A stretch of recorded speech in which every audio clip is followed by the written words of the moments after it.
کہ قربانی ایک مستقل عبادت ہے، جیسے نماز عبادت ہے، روزہ عبادت ہے، حج عبادت ہے، زکوٰۃ عبادت ہے،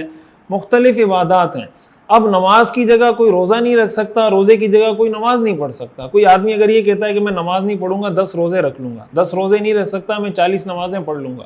ایسا آپشن شریعت نے نہیں دیا۔ میں حج نہیں کر سکتا جناب، میں 50,000 روپے صدقہ دے دوں گا، میں 2 لاکھ روپے صدقہ دے دوں گا، میں حج نہیں کر سکتا۔ کسی پر حج فرض ہے تو حج کب ادا ہوگا؟ جب وہ حج کرے گا۔ کسی پر نماز فرض ہے تو نماز کب ادا ہوگی؟ جب وہ نماز ادا کرے گا۔ روزہ فرض ہے تو روزہ کب ادا ہوگا؟ جب وہ روزہ رکھ لے گا۔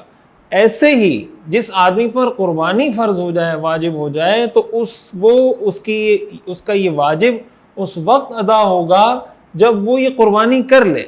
اگر کوئی یہ کہتا ہے کہ میں قربانی کے بجائے صدقہ کر دیتا ہوں، کسی کو واٹر کولر لگا دیتا ہوں، کسی کو جنریٹر خرید کے دے دیتا ہوں، کسی غریب کو بائک خرید کے دے دیتا ہوں، کسی کا روزگار لگوا دیتا ہوں،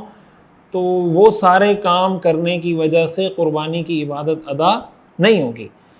اسی کے ساتھ ایک بات میں یہ بھی عرض کر دوں، ہمارے ہاں جب قربانی کے دن قریب آتے ہیں تو جو ہمارے دیسی لبرل، جن کو اسلام کی تعلیمات سے خدا واسطے کا بیر ہے، بلا وجہ کی ان کو کوئی دشمنی ہے اسلامی تعلیمات سے، تو عجیب و غریب قسم کی چیزیں وہ جناب اٹھانا شروع کر دیتے ہیں کہ اتنے لاکھوں جانوروں کا آپ خون بہا رہے ہیں، اس سے اچھا تھا کسی غریب کی شادی کروا دیتے، اس سے اچھا تھا جناب کسی کو واٹر کولر لے کے دے دیتے، اس سے اچھا تھا کسی غریب کا روزگار کروا دیتے۔ جیسے ہی قربانی کے دن آتے ہیں اس طرح کی چیزیں آپ کو سننے کو ملنا شروع ہوں گی۔ دیکھیں، اس کے 2 اسپیکٹ ہیں۔ ایک اسپیکٹ تو یہ ہے کہ آپ قربانی کو بھی صرف اس پوائنٹ آف ویو سے دیکھیں کہ اس کے مادی فوائد کیا ہیں،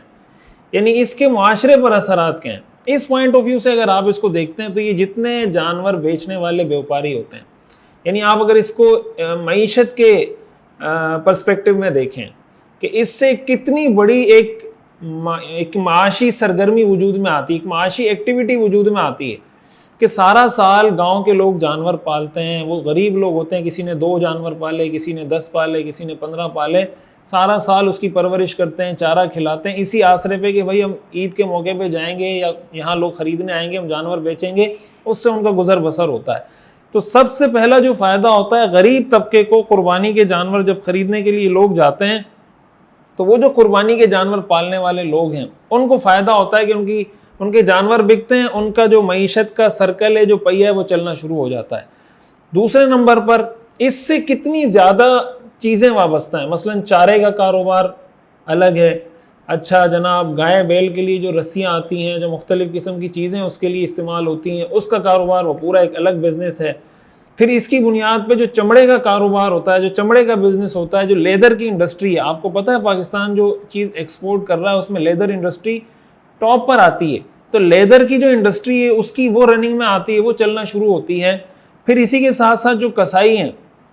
ان کو عید کے موقع پر کتنا بڑا روزگار ملتا ہے۔ تو آپ ہر سال اگر اس کا ایسٹیمیٹ لگائیں، آپ اس کی رپورٹس پڑھیں، آپ اس کے بارے میں خبریں پڑھیں کہ ایک سال میں قربانی ہونے کی وجہ سے اربوں روپے کا بزنس ہوتا ہے، اور یہ بزنس اس طریقے سے ہوتا ہے کہ معاشرے کے غریب لوگوں کو اس کا فائدہ پہنچ رہا ہوتا ہے۔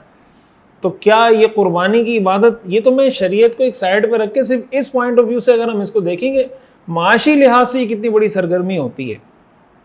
دوسری بات یہ ہے کہ ہمارے لیے جو معیار ہے،